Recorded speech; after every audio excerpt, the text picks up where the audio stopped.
Hello, History 1 students. This is Mrs. Politsky, and I have your notes for Chapter 17, Section 1, The Politics of the 1920s. And in the 1920s, there was a lot of things going on. We were kind of getting ourselves back into a post-war economy. We had a lot of people who were kind of enjoying life after the war. So there's a lot that we're going to talk about in Chapter 17. But to start with, we're going to talk about the politics. And we have to start with Warren G. Harding, who was elected president in 1920. Just so you know, Harding was a former journalist. He had been the lieutenant governor of Ohio at one point in time and had served a term as a U.S. senator from the state of Ohio. Truth is, this is a guy who had a lot of scandal attached to him. Not just the people that he associated with, but his own personal issues. As he was running for president in 1920, he actually was the source of a scandal of his own making. A woman supposedly had a child with him outside of wedlock, and that became known to the media while this man was married. Certainly that made him very scandalous in the fact that he paid hush money to keep her quiet and to keep her from coming to the media. So needless to say, this is going to be an interesting presidency. Even though Harding is elected in 1920. He does not serve a full term because he dies in office, and we'll talk a little bit about that. In number one, Harding made several distinguished appointments. This is kind of the good side to his cabinet. He appointed Charles Evan Hughes, Herbert Hoover, Andrew Mellon. These men would serve very valiantly, very distinguishedly in the White House. Hoover became Secretary of Commerce, and Mellon eventually becomes the head of the Treasury, and probably are responsible for shaping the economy of the 1920s and really shaping kind of policy for the Republican Party in the future. Harding also had the downside. He gave a lot of high-level jobs to his friends and his political allies from Ohio. Just so you know, when Harding was running for office, he was part of the political Republican machine, and he had lots of help getting to where he was. A lot of money was paid, and unfortunately, some of these people who were part of this gang of political allies, sometimes known as the Ohio Gang, were kind of doing some dirty things. Harry Daltrey, who's going to be his attorney general, he's tied to a scandal. Daniel Kinzinger was the chairman of the Federal Reserve. There's some questionable things that he does. Charles Forbes, who we're going to talk about in a moment, was with the Veterans Bureau. All these guys were part of the Ohio Gang. They were poker playing buddies. Alice Roosevelt basically called these guys kind of the factor that made the White House the speakeasy of DC in a sense. These guys were in a time of prohibition. They certainly were living the high life by all means. And speaking of Charles Forbes, Harding's head of the Veterans Bureau, who was Forbes, sold scarce medical supplies from veterans hospitals. This is, those hospitals that were established after World War I to help our men who were coming home, who were injured in war. And he took those medical supplies and he kept the money at a cost to the taxpayers of roughly of $250,000, or I should say $250 billion. This is a guy who was, for the most part, incredibly corrupt. And what happened is the scandal doesn't make it really to the media until literally 1923. And it's kind of funny, the scandal broke roughly about the same time that Harding died. Warren Harding in the late summer of 1923 had gone on a trip west. He was going to go to California and Alaska and such, and he got sick in San Francisco and died.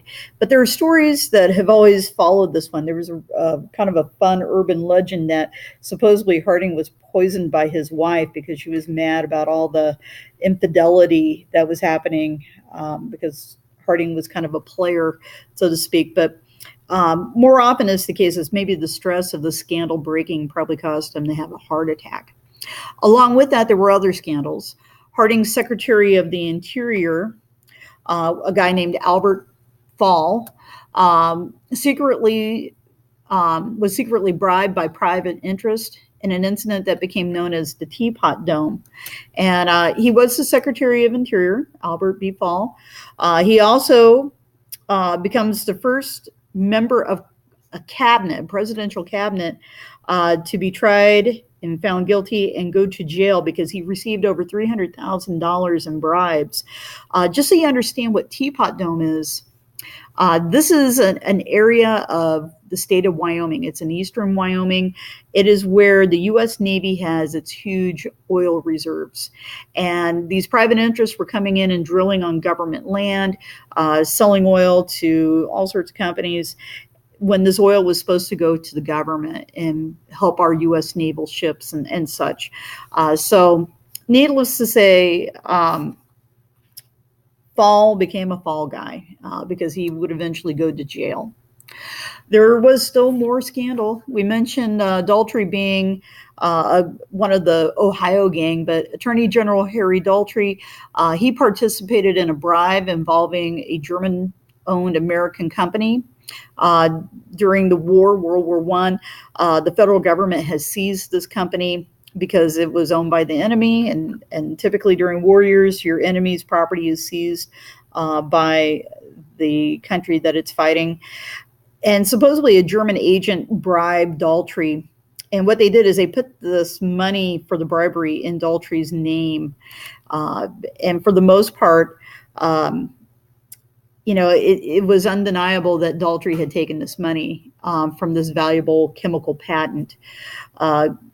Because Harding passed away, this now became the problem of Calvin Coolidge, who was, kind of promoted from vice president to president. And what he ended up doing was firing Daltrey. He basically called for his resignation and demanded that he quit. And that's exactly what happens. Rather than testifying under oath, Daltrey claimed that he had immunity on the basis of his confidential dealings with the president, but that wasn't enough for Calvin Coolidge. You can't get away from, your acts, and in a sense, this was how you could resolve the scandal very quickly and quietly by letting him leave the White House. Other things going on. And during the 1920s, the United States sought to promote peace and stability using economic policies and arms control agreements. One of the ways to, encourage peace is to encourage stable economies. And Treasury Secretary Andrew Mellon, who you see pictured below here, he convinced Congress to create what was known as the General Accounting Office. This office was going to help the government keep track of its spending. Today, this is an important office. Whenever Congress and the president are talking about dollar figures for pieces of legislation or projects, it's this office that's going to crunch the numbers and find out how much is actually being spent and how it's being spent. They're always looking for waste. And in a sense, this was a great service by having this added to our United States government. The idea of lower taxes cause the economy to grow by increasing consumer spending is something known as supply side economics. This is something that Mellon also touted, this idea that if you cut taxes, people are going to feel like they have more money and they're going to put that money back into the economy. And in a sense, that's going to spur economic growth for the United States. Commerce Secretary Herbert Hoover, he sought to promote economic growth with this philosophy of cooperative individuals. This encouraged businesses to form trade associations. And in a sense, it was kind of in a way, kind of like the corporate structure that we see in business today, where businesses are going to be working together and maybe at some point in time, they're going to be merged together for the sake of profits. And number 10, in 1921, representatives from 8 nations came to what was called the Washington Conference to discuss how to end costly naval arms races. What's interesting is there's going to be several treaties that are going to come out of this. Each one of these treaties is going to be talking about limiting the U.S. Navy, or not just the U.S. Navy, but navies in general, to a certain number of ships at a certain year standard. What's interesting is these conferences or treaties that came out of it did not necessarily ban the building of small ships. So, for example, naval destroyers and submarines didn't fall under any of these treaties that were negotiated. But what's interesting is the people who sign on to this. Some of these are nations that obviously were part of our allies during World War I, but what stands out is Japan. Japan's going to be a part of this, and at some point in time, they're going to break from these treaties as they are interested in expanding their empire. And number 11, one of the most notable foreign policy achievements of the Coolidge administration was the Kellogg-Briand Pact. This was a pact that, for the most part, would outlaw the use of war. And it sounds kind of a wild idea, but member nations who signed on to this, they agreed that they would not use warfare as a way to resolve their conflicts, that they would try to find other peaceful routes to negotiate. It is a bold idea. Unfortunately, it didn't necessarily work very well. Thank you very much.